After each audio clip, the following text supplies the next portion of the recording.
Shalom para todos, na paz de nosso Senhor e Salvador Jesus Cristo. Tudo bem com vocês, meus irmãos?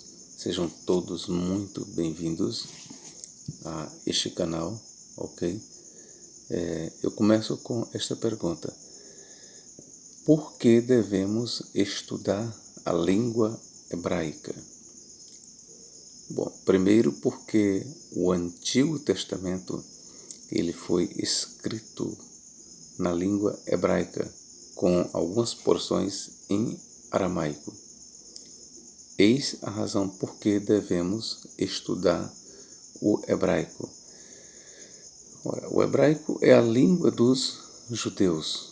O nosso Antigo Testamento, conforme eu já falei agora, ele foi escrito em hebraico com algumas porções em aramaico.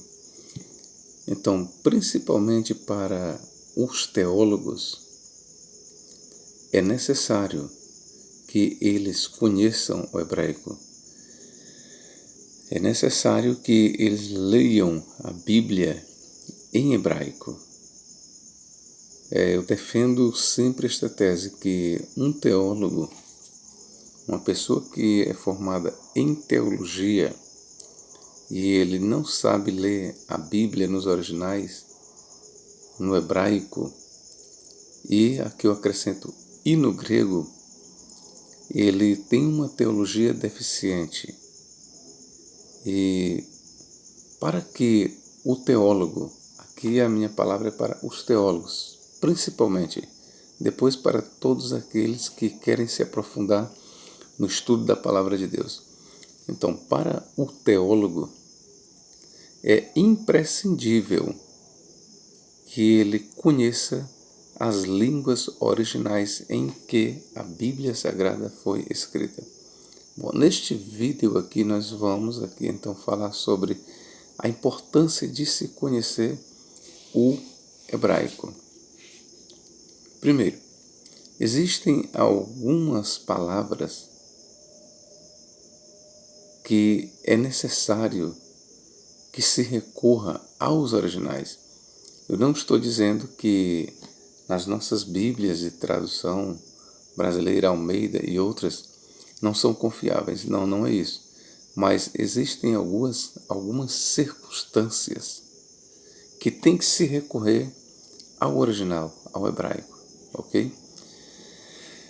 Aqui, então, eu quero lhe apresentar alguns subsídios para você que é iniciante. Então, a minha palavra aqui se estende a todos. Mesmo que você não seja formado em teologia, mas você tenha aptidão pelos originais, você quer conhecer mais sobre os originais, sim, você quer ler a Bíblia nos originais, aqui eu vou dar aqui uma sugestão para você. Princípio de tudo, vamos lá. Para princípio de tudo, você tem que aprender o alfabeto. O princípio de tudo é você aprender o alfabeto. E como é que se aprende? Você pergunta, professor, como é que se aprende o alfabeto? Será que eu aprendo o alfabeto apenas ouvindo? Não. Não. Aprender o alfabeto não se trata apenas de uma questão de ouvir. Nem mesmo o nosso alfabeto brasileiro, ele é aprendido apenas no ouvir. Tem que escrever. Então, o princípio de tudo é, para aprender o alfabeto hebraico, você tem que escrever. Você vai ter que copiar, você vai pegar e ir copiando. É do jeito do nosso alfabeto. A, E, I, O, o exemplo, né?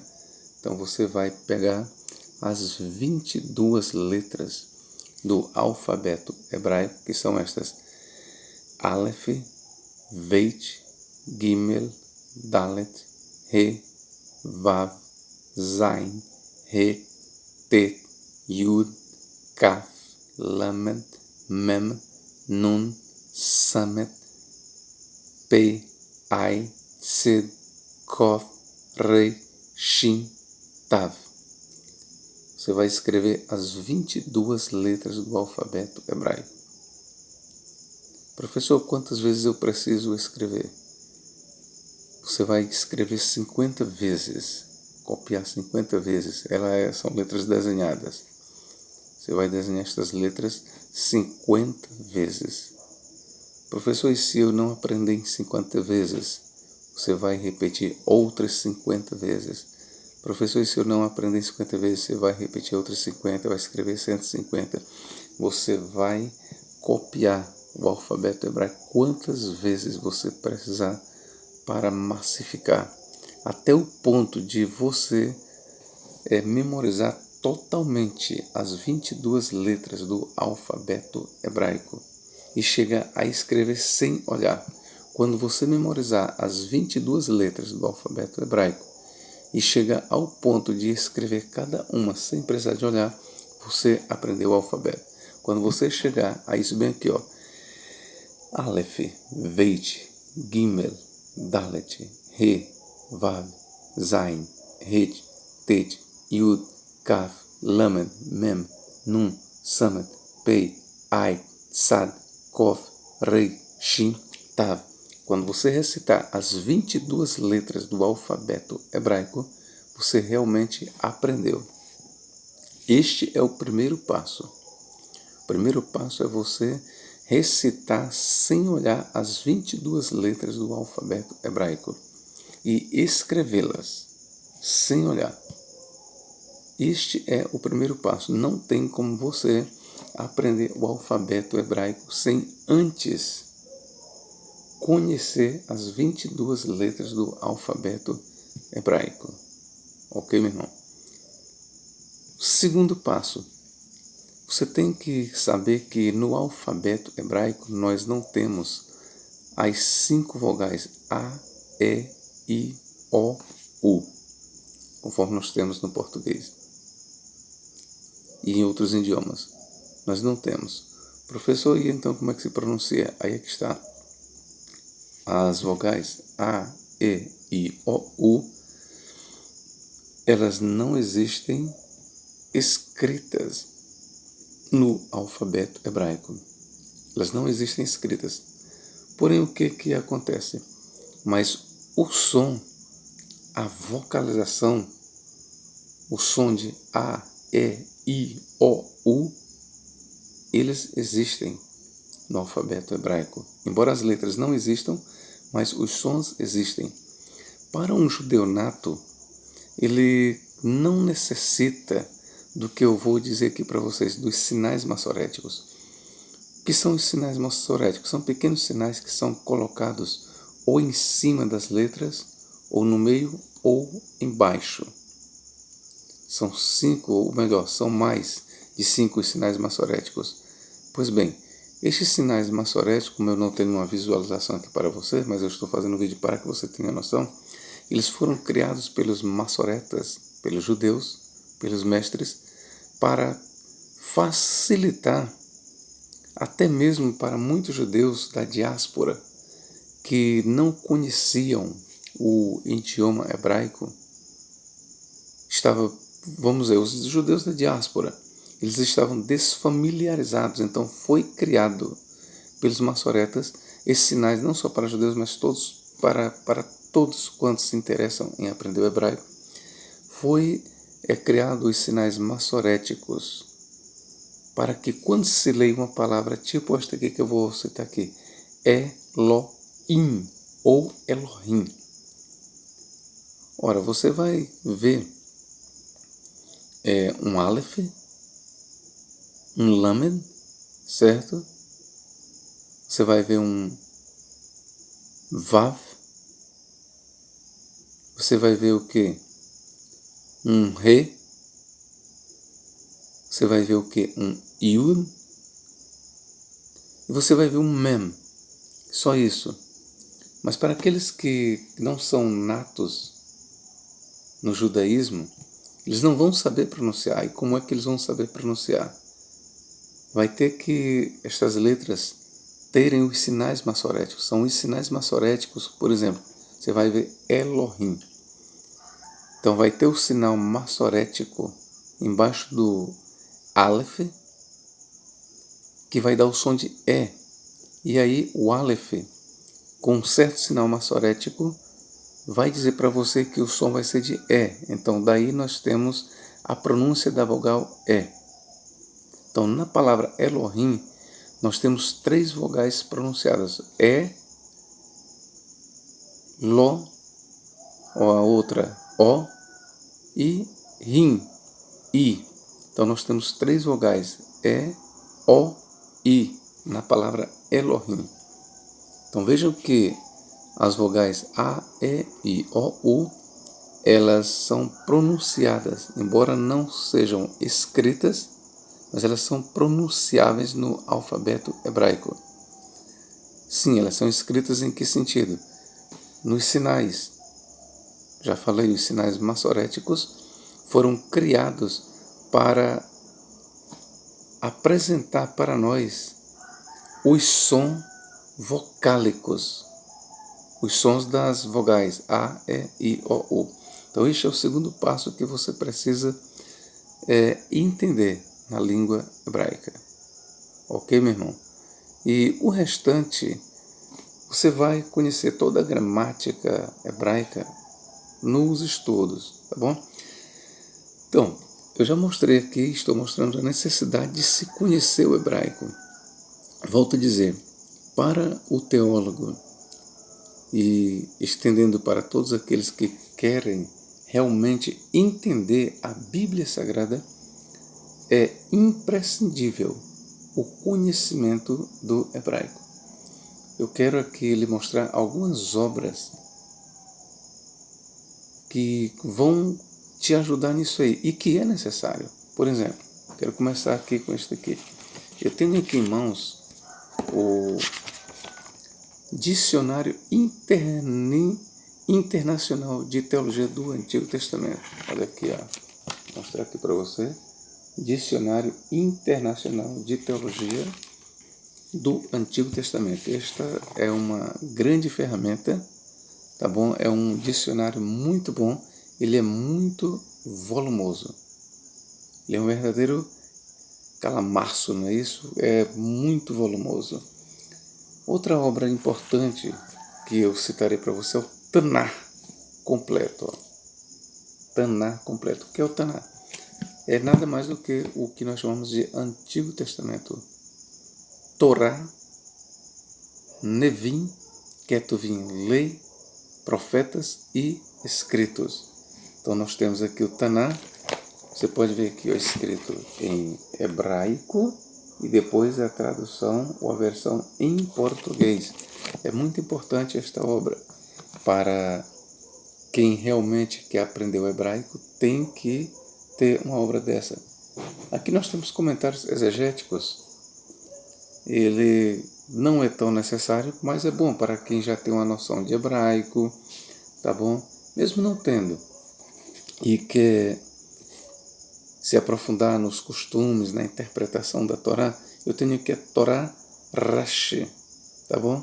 Torá Rashi são em 5 volumes. Eu tenho o volume 1, tenho o segundo volume, eu tenho o terceiro volume, eu tenho o quarto volume, eu tenho o quinto volume, Torá Rashi.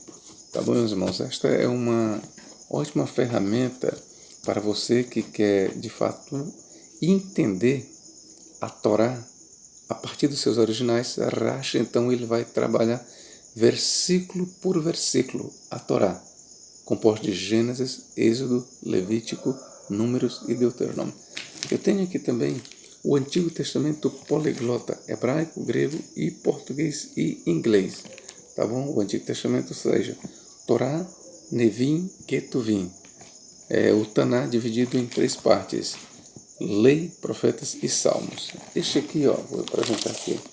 Nós temos aqui, ó, numa coluna nós temos o hebraico, na outra coluna nós temos o grego, na outra coluna nós temos o português e na outra coluna nós temos o inglês. Esta aqui é uma obra indispensável também para os estudantes do hebraico. Ultimamente eu adquiri aqui um lexo hebraico e aramaico do Antigo Testamento. Ferramenta muito boa para quem quer se aprofundar nas línguas ou na língua originais do Antigo Testamento. Línguas, porque o Antigo Testamento ele foi escrito majoritariamente em hebraico, com algumas porções em aramaico. Bom, eu tenho uma obra aqui que foi lançada no Brasil, aliás, todas, né? Mas eu quero dizer, lançada no Brasil, quero dizer que o autor ele é precisamente brasileiro. Deixa eu ver o nome dele aqui, ver se eu encontro aqui. O Antigo Testamento, bom, não estou encontrando aqui, nem não vou perder muito tempo. Mas eu quero dizer o seguinte, eu tenho aqui o Antigo Testamento interlinear hebraico-português. O Antigo Testamento interlinear hebraico-português, vocês estão vendo aqui, ele foi lançado em 4 volumes. Eu tenho todos os 4. Tenho o segundo volume, eu tenho aqui volume 4, vocês podem ver. Eu tenho aqui o volume 1, ok, meus irmãos? Tá certo? Então, eu tenho aqui os 4 volumes do Antigo Testamento interlinear hebraico-português. Essas ferramentas que eu estou apresentando para vocês, elas, volto a dizer, elas são imprescindíveis para o estudante de teologia, principalmente para o teólogo. Então, este vídeo ele está sendo feito principalmente para os teólogos. Volto a dizer, aquele teólogo que não tem um conhecimento do hebraico, ele está deficiente. É como que ele caminhasse apenas com uma perna. Então, é necessário. O que eu estou dizendo para vocês é essencial que se conheça a Bíblia Sagrada nos seus originais. No caso aqui em questão, o Antigo Testamento, na sua língua original, hebraico e aramaico, é necessário. Ok, meus irmãos? Porque vai existir alguns momentos em que você vai precisar de fazer uma interpretação, uma exegese a partir dos originais. E se você não conhece os originais, o que vai acontecer? Você vai ficar sendo levado pelas mãos de quem conhece. Você vai ficar dependendo dos outros, da exegese dos outros. Isso não é bom para o teólogo. Não é bom para ninguém, para nenhum estudioso, principalmente para o teólogo. Para aquele que se formou em teologia, ele deve ter uma boa noção do hebraico e aramaico do Antigo Testamento. Se ele não tiver uma noção boa, ele fica sendo levado de um lado pelo outro, pelos outros. Professor, você me pergunta, professor, e se eu conhecer as línguas originais, o hebraico, o aramaico, o grego, que foram as línguas escritas, são as línguas originais do Antigo e do Novo Testamento, no caso eu estou me reportando que é o Antigo, se eu conhecer, eu terei a interpretação infalível em minhas mãos? Não. Eu quero dizer para você que o fato de alguém conhecer o hebraico não quer dizer que ele é detentor da verdadeira interpretação. E eu vou lhe provar agora. Ora, nós temos centenas de igrejas, denominações dentro do cristianismo. Temos várias escolas dentro do judaísmo que conflitam, assim como as denominações cristãs conflitam umas com as outras. Dentro do judaísmo existem escolas rabínicas que conflitam. E eu quero lhe dizer que todos os estudiosos, todos os teólogos, os grandes teólogos, tanto dentro do cristianismo, nas várias denominações, como dentro do judaísmo, nas várias escolas, eles conhecem o hebraico. Então, e por que eles conflitam? Não conhecem o hebraico? Bom, eu estou lhe mostrando então que o conhecimento do hebraico não garante que você seja detentor da verdadeira interpretação. Porque se fosse assim, todos aqueles que conhecessem o hebraico, o aramaico e o grego, eles falariam a mesma língua. Não havia conflito entre os teólogos. Então, a celeuma, ela continuará. A teima, ela continuará. A variação de pensamento, ela continuará. Mesmo você conhecendo os originais, continuará. Por uma coisa eu quero lhe dizer. Você terá mais firmeza na sua interpretação, na sua exegese. Você não será enganado por ninguém. Se você conhece o hebraico, o aramaico, se você conhece o grego, você não será levado como uma folha pelo vento. Você saberá se posicionar. Você terá autoridade para falar da Bíblia. Por quê? Porque você conhece os originais. Então, é necessário se estudar o hebraico. É necessário, ok, meus irmãos? Além das ferramentas que eu mostrei para vocês, eu tenho aqui targums, tenho midrashes, tenho comentários judaicos. Para aqueles que querem se aprofundar no hebraico, então não tem outra forma, é estudar mesmo. É estudar a língua hebraica. E estudar a língua dos judeus não é apenas somente com essas ferramentas, você tem que ter vários comentários. Você tem que estudar também os livros apócrifos daquela época. E assim vai, tá bom? Deus em Cristo nos guarde, nos abençoe agora e para todos sempre. Amém.